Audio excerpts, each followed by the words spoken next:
Sun டிவியின் நிகழ்ச்சி தொகுப்பாளராக தனது நடிப்பு பயணத்தை துவங்கிய நடிகை மகாலட்சுமி 90s கிட்ஸின் ஃபேவரட் தொகுப்பாளினியாகவும் வலம் வந்தார். இதனைத் தொடர்ந்து சன் டிவியில் ஒளிபரப்பான வாணி ராணி சீரியலில் ஆரம்பித்து தமிழில் உள்ள அனைத்து டிவி சீரியல்களிலும் தொடர்ந்து நடித்து வருகிறார். கடந்த 2012ஆம் ஆண்டு அனில் என்பவரை திருமணம் செய்து கொண்ட இவர் கருத்து வேறுபாடு காரணமாக அவரை பிரிந்து விட்டார். அதன் பின் தயாரிப்பாளர் ரவீந்தரன் தயாரித்த ஒரு படத்தில் நடித்த போது காதல் ஏற்பட்டு அவரை இரண்டாவது திருமணம் செய்து கொண்டார். திருமணத்திற்கு பின் ரவீந்தர் மற்றும் மகாலட்சுமி ஜோடியாக உள்ள புகைப்படங்கள் இணையத்தில் வைரலாகி வந்தன.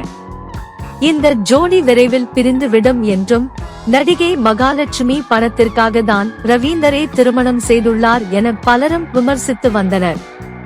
ஆனால் கடந்த 2 வருடங்களாக இருவரும் ஒன்றாக அதே காதலோடு வாழ்ந்து வருகின்றனர்.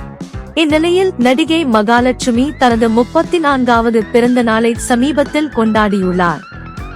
நள்ளிரவு 12 மணிக்கு தனது காதல் மனைவிக்கு சர்ப்ரைஸ் கொடுத்து கொண்டாடியுள்ளார் ரவீந்தர். மேலும் தனது பிறந்த நாளை முன்னிட்டு ஆதரவற்ற மற்றும் முதியவர்கள் இல்லங்களுக்கு நேரில் சென்று உணவு வழங்கியிருக்கிறார் நடிகை மகாலட்சுமி. தற்போது இது குறித்து தனது இன்ஸ்டா பக்கத்தில் பதிவு வெளியிட்டுள்ளார். அதில் ரவீந்தர் தனக்கு கணவனாக கிடைத்ததற்கு நான் மிகவும் லக்கி என மகாலட்சுமி குறிப்பிட்டுள்ளார். மேலும் தனது மகனோடு கேக் வெட்டியதோடு அவருடன் சேர்ந்து பிரியாணி சாப்பிட்ட புகைப்படத்தையும் பதிவிட்டுள்ளார்.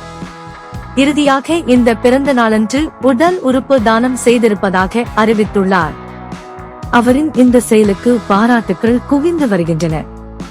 மேலும் தற்போது இவர் நடித்து வரும் தாயம்மா சீரியல் படப்பிடிப்பில் சக நடிகர்களுடன் இவர் கொண்டாடிய பிறந்தநாள் புகைப்படங்களையும் தற்போது வெளியிட்டுள்ளார்.